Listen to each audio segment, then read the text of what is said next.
किसी गद्दार की नागरिकता गई, किसी जासूस की नागरिकता गई, किसी बलात्कारी की नागरिकता गई, किसी भ्रष्टाचारी की नागरिकता गई, किसी आतंकवादी की नागरिकता गई, किसी अलगाववादी की नागरिकता गई, किसी माओवादी की नागरिकता गई, किसी नक्सली की नागरिकता गई, किसी जिहादी की नागरिकता गई या किसी पत्थरबाज की नागरिकता गई, किसी की गई क्या? नहीं। एक चीज याद रखिए, आपका कमांडो बहुत अच्छा हो लेकिन उसकी बंदूक घटिया हो तो वो बॉर्डर पर अच्छा कर सकता है क्या? डॉक्टर बहुत अच्छा हो, दवा घटिया हो, बीमारी ठीक कर सकता है क्या? ड्राइवर बहुत अच्छा हो, गाड़ी घटिया हो, यात्रा सुरक्षित हो सकती है क्या? मिस्त्री बहुत अच्छा हो, सीमेंट बालू घटिया हो, घर सुरक्षित हो सकता है क्या? ऐसे शासक बहुत अच्छा हो लेकिन पुलिस व्यवस्था, प्रशासनिक व्यवस्था और न्यायिक व्यवस्था घटिया हो तो देश का कल्याण नहीं हो सकता। और मेरा यह मानना है, police reform, judicial reform, election reform, administrative reform करने में कोई लागत भी नहीं आएगी। आशा करता हूं बहुत जल्दी इस पे काम होगा। काम शुरू हो चुका है। 1500 अंग्रेजी कानून पिछले 10 साल में हटाए गए हैं, इस बात की मुझे संतुष्टि है। 1500। उसके पहले 2014 के पहले 2050 से 2014 तक 150 कानून हटाए गए थे, मात्र 130 से 32 कानून हटाए गए और 2014 से 2024 के बीच में 1500 कानून हटाए गए। इसलिए अब हमें लगता है कि आने वाले टाइम में बाकी भी खत्म हो जाएगा और उससे भी 222 कानून अभी बचे हुए अंग्रेजों के, वो चल रहे हैं। 222 कानून अभी भी चल रहे हैं और हमें भरोसा है कि शायद अगले 1-2 साल के अंदर वो भी बदल जाएगा। बिल्कुल, ये बात तो आपने बड़े अच्छे से सबको समझाई कि हमारी एक उन्नत न्याय व्यवस्था थी और ये जो न्याय व्यवस्था आई ये हमारा शोषण करने के लिए, हमें गुलाम बनाने के लिए न्याय व्यवस्था लाई गई थी, जिसको हम आज भी ढो रहे हैं। लेकिन अब प्रश्न ये उठता है कि अब आगे क्या? आपने बोला परिवर्तन होगा, तो वो परिवर्तन कैसे हो सकता है? उस परिवर्तन का स्वरूप क्या हो सकता है? आपका एक, मैं जब पढ़ रहा था तो पता लगा आपका एक विषय पे आप काम कर रहे हैं कि justice with in a year. तो ये justice with in a year क्या है? ये कैसे हम उसको हमारे देश के अंदर ला सकते हैं और ये कैसे हमारे न्याय व्यवस्था को परिवर्तन कर सकते हैं?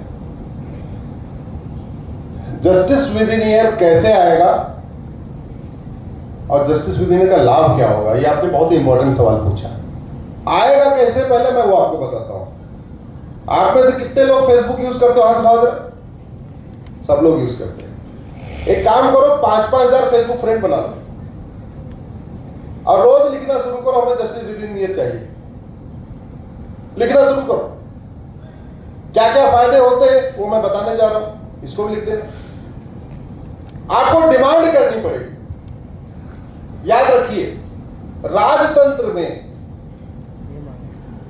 यथो राजा तथो प्रजा, जैसा राजा होती है वैसी प्रजा होती है, लेकिन लोकतंत्र में इसका उल्टा होता है, यथो प्रजा तथो राजा। जब प्रजा की, प्रजा नहीं मतलब पब्लिक, अब राजा प्रजा का सिस्टम खत्म हो गया। आप जो डिमांड करोगे वो सब पूरा होगा,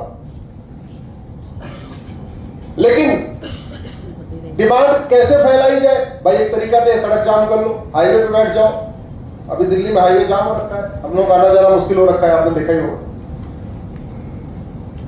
दूसरा तरीका ये है, आज की डेट में टेक्नोलॉजी का उपयोग करो।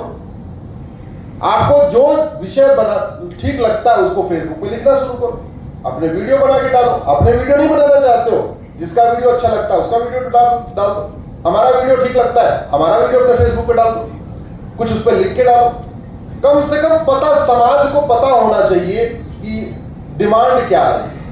मैंने फेसबुक का नाम इसलिए लिया क्योंकि ट्विटर पे आपको कितने लोग फॉलो करेंगे आपके हाथ में नहीं है, लेकिन फेसबुक पे 5000 फ्रेंड बनाना ही आपके हाथ में है। दूसरा, मैंने फेसबुक का नाम इसलिए लिया कि भारत में ट्विटर केवल 5 करोड़ लोग यूज करते हैं, लेकिन फेसबुक 50 करोड़ लोग यूज करते हैं। तो मेरा पहला आग्रह यह है, फेसबुक पे जाति, भाषा, क्षेत्र मत देखिए, सबको दोस्त बनाइए और फेसबुक का उपयोग राष्ट्रहित के लिए करिए। फेसबुक का उपयोग पुलिस रिफॉर्म के लिए करिए, जुडिशियल रिफॉर्म के लिए करिए, एजुकेशन रिफॉर्म के लिए करिए। आपके मन में जो कुछ आता है, आपके आसपास जो समस्या है, उसका मूल कारण अस्थायी समाधान लिखने के लिए करिए, क्योंकि अखबारों में आपको समस्या मिलेगी। अखबार में समस्या छपती है, समाधान, जोर से बोलिए जरा, समस्या छपती है। ये टीवी में इलेक्ट्रॉनिक जितने न्यूज चैनल है यहाँ समस्या पे चर्चा होती है, समाधान पे नहीं। समस्या।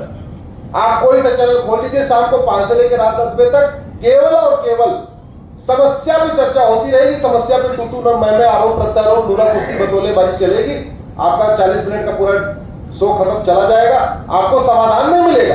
आप बस यही सोचते रहोगे ये वाला ठीक कह रहा है, वो वाला ठीक कह रहा है, लेकिन उसमें से दोनों आपको समाधान देंगे नहीं जाएंगे, दोनों आपको समस्या बता के जाएंगे।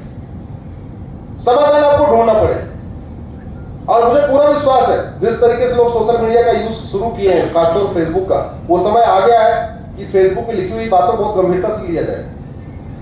तो इसको आप शुरू करिए। अब आया बात की जस्टिस विद इन ईयर का मतलब क्या है। जस्टिस विद इन ईयर का मेरा जो अपना मानना है, 1 घंटे के अंदर एफआईआर दर्ज हो, 1 महीने के अंदर जांच पूरी हो और 1 साल के अंदर मुकदमे का फैसला। जस्टिस विद इन ईयर का मतलब यह है FIR within hour, investigation within month and judgement within year. ये कैसे हो सकता है? बिल्कुल हो सकता है। टेक्नोलॉजी आ चुकी है, आईटी सिस्टम आ चुका है। भाई वो पुराने वाले हवलदार को एफआईआर नहीं लिखना आता, कोई बात नहीं। हर इतने सारे बीसीए एमसीए वाले लोग अपने पास है ना, हर थाने में 2-2 आदमी बैठा तो क्या दिक्कत है? कांटेक्ट में बैठा तो एफआईआर लिखवाना है, वो लिखते नहीं एफआईआर। अगर कॉल सेंटर से विदेशी कंपनियां अमेरिका में कॉल सेंटर खोल के पूरे देश को कंट्रोल चला सकती हैं, तो हम हर राज्य में एक कॉल सेंटर खोल के एफआईआर नहीं लिखवा सकते क्या? लिखवा सकते नहीं लिखवा सकते? लिखवा सकते। अब आया investigation within year, with in month, 1 महीने के अंदर जांच कैसे पूरी होगी? पहले मुकदमों का फैसला जल्दी कैसे होता था? जो हमारी अपनी न्यायिक व्यवस्था थी, 2 पक्ष आए, बोले जी हमारा ये घोड़ा खोल ले गया, दूसरा कह रहा है हमने घोड़ा नहीं खोला। एक तांबे के पात्र में गंगा जल रखा, उसमें तुलसी डाला, उसमें सोना डाला, बोला जी गंगा जल उठा के बताओ तुम्हारा घोड़ा खोला कि नहीं खोला। जो ईमानदार होता था, जिसका वास्तव में घोड़ा खुला होता था, कहता हाँ घोड़ा खोला। जिसने घोड़ा खोला होता था कहता नहीं ऐसा है, हम इस गंगा जल नहीं उठाएंगे, घोड़ा हमने खोला। ये होता नहीं होता? तो किस बात का भय था? धर्म का। किसका भय था? वो ईमान। अब उसने सच क्यों बोला? किस लिए बोला उसने? डर के मारे। याद रखिए, स्वेच्छा से उसने नहीं बोला। अगर स्वेच्छा वो वास्तव में ईमानदार होता तो घोड़ा खोलता ही नहीं था। वो चोर, लेकिन जैसे ही गंगा जल उसको उठाना पड़ा, उसके मन में भय आ गया, डर आया, अब उसने बोल दिया हाँ जी हमने घोड़ा खोला। अब आज की डेट में पहली बात उतना धर्म नहीं बचा। अब तो धार्मिक शिक्षा दी नहीं जा रही, रामायण तो पढ़ाया नहीं जा रहा, गीता तो पढ़ाई नहीं जाती, वेद तो पढ़ाया नहीं जाता, तो आधे लोग ऐसे अधर्मी हो चुके। अब भय कैसे आए? एफआईआर लिखते हैं ना, सेवा में थानाध्यक्ष महोदय सो एंड सो, प्रार्थी निवेदन ये है कि ये रात को 3 लोग आए, अब्दुल आया, करीम आया और तेलगी आया, तीनों उठा के हमारा घोड़ा खोल के ले गए, कृपया मेरा घोड़ा दिलाने की कृपा करें, इनके खिलाफ दंडक कार्रवाई करें। इतना तो ठीक है।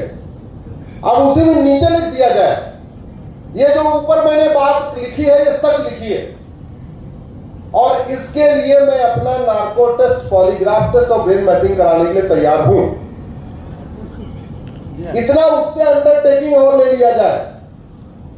वो सच बोलेगा, झूठ बोलेगा क्या? जजों से बोले झूठी एफआईआर कराएगा क्या? नहीं कराएगा। नहीं कराएगा। और जब अब्दुल करीम तेलगी को पकड़ा, हाँ भाई अब्दुल करीम तूने घोड़ा खोला? बोले नहीं खोला। चल तेरा नार्को टेस्ट करेंगे, पॉलीग्राफ करेंगे, ब्रेन मैपिंग करेंगे, बस एक काम और करना पड़ेगा, झूठ बोलने को गंभीर अपराध बनाना पड़ेगा। हमारे देश में झूठ बोलना पाप तो है, हमारे देश में झूठ बोलना पाप तो है, लेकिन झूठ बोलना गंभीर अपराध नहीं। एक कानून बना दिया, जो झूठ में पकड़ा गया उसको 10 से 20 साल सजा होगी। कानून की कोई लागत आई क्या? नहीं। Narco test, polygraph, brain mapping test की एक लैब बनाने के लिए लागत कितनी है? 1 करोड़। भारत में कितने जिले? 750, यानी 750 करोड़ रुपए खर्च करके पूरे देश में लैब बन गई। कानून बन गया, झूठ बोलने में पकड़े गए, 10 से 20 साल सजा होगी। अब जब अब्दुल करीम तेलगी को पकड़ा, बता भाई तूने घोड़ा खोला कि नहीं खोला, अब क्या करेगा वो, जरा जोर से बोलिए। बोलेगा खोल लिया। क्यों? क्योंकि घोड़ा खोलने पे 3 साल की सजा है और झूठ बोलने पे 20 साल की। अब वो क्या करेगा, अगर झूठ भी बोला तो 13 साल सजा हो जाएगी, तो 3 साल घोड़ा खोलने वाली, 10 साल झूठ बोलने वाली। तो सोचेगा यार काम करो, सच बोल देते हैं, 3 साल सजा में बाहर आ जाएंगे। इन्वेस्टिगेशन आसान हो गया कि नहीं? बैठे बैठे आसान हो गया कि नहीं? बाकी तो चलो छोड़ो, आपका भोजशाला का मुकदमा, आपका भोजशाला का मुकदमा चल रहा है। जो लोग कह रहे हैं भोजशाला मंदिर है, ऐसे 10 लोगों को बुला दो, उनका नार्को पॉलीग्राफ मैपिंग कर लो। और जो लोग कह रहे हैं भोजशाला मस्जिद है, कौन सी मस्जिद बोलते हैं, लाट वाली मस्जिद क्या बोलते हैं इसको, कमाल मौला, कमाल मौला मस्जिद, उनको पूछ लो, हाँ भाई ये मस्जिद है या कमाल मौला के पहले मंदिर था? मैं गारंटी के साथ कहता हूं कि जो कमाल मौला के पोते नातिया बैठे हुए हैं ना, ये खुद भी नार्को टेस्ट में बोले नहीं साहब ऐसा है, कमाल मौला तो बाद में है, उसके पहले मंदिर ही है। तो आपके मुकदमे की वो केस का इन्वेस्टिगेशन 7 महीने के अंदर हुआ कि नहीं हुआ? हो गया। अब जब इन्वेस्टिगेशन महीने के अंदर हो गया, अब बचा सजा, अब बचा ट्रायल। ट्रायल में भी आपने ऑलरेडी एक कानून बना रखा है, झूठी गवाही पे 10 से 20 साल, झूठे बयान पे 10 से 20 साल, झूठी शिकायत पे 10 से 20 साल। अब जिसने झूठी शिकायत मान लो कर भी दिया, कोई झूठी गवाही देने आएगा क्या? जोर से बोलिए जरा। बोले भैया काम कर, तू फायदा तुझे होना, मैं क्या लिए फंसू? मैं गारंटी के साथ कहता हूं, जिस दिन हमने झूठ बोलने के खिलाफ गंभीर अपराध बना दिया ना, बेटा भी बाप के लिए गवाही नहीं देगा। बोलेगा ऐसा है अब्बू तुम ही जाओ, हम नहीं जाएंगे इधर। तो ये फायदा होगा। तो आपका महीने के अंदर जांच पूरी हो गई, साल भर के अंदर ट्रायल हो गया। तो जस्टिस विद इन ईयर लागू करने के लिए 3-4 काम करना पड़ेगा। सबसे पहले 1 नेशन 1 पुलिस कोड बनाना पड़ेगा, 1861 का पुलिस एक्ट बदलना पड़ेगा। लेकिन 1861 के पुलिस एक्ट को बदलने के लिए संविधान में संशोधन करना पड़ेगा। क्यों? क्योंकि जो पुलिस है, law and order state subject है, संविधान में काम का बंटवारा है। काम के बंटवारे में पुलिस को राज्यों के अधीन कर दिया, केंद्र को पावर ही नहीं दिया पुलिस एक्ट बनाने की। अब पुलिस एक्ट अगर बनाना है तो संविधान के शेड्यूल 7 को बदलना पड़ेगा, और शेड्यूल 7 को बदलने के लिए 2/3 बहुमत चाहिए लोकसभा में, 2/3 बहुमत चाहिए राज्यसभा में भी। अब मैं नारा नहीं लगाऊंगा, मुझे विनय जी ने मना किया हुआ नारा लगवाने के लिए, लेकिन आपको 2/3 बहुमत लोकसभा में चाहिए, 2/3 राज्यसभा में चाहिए। तो अब की बार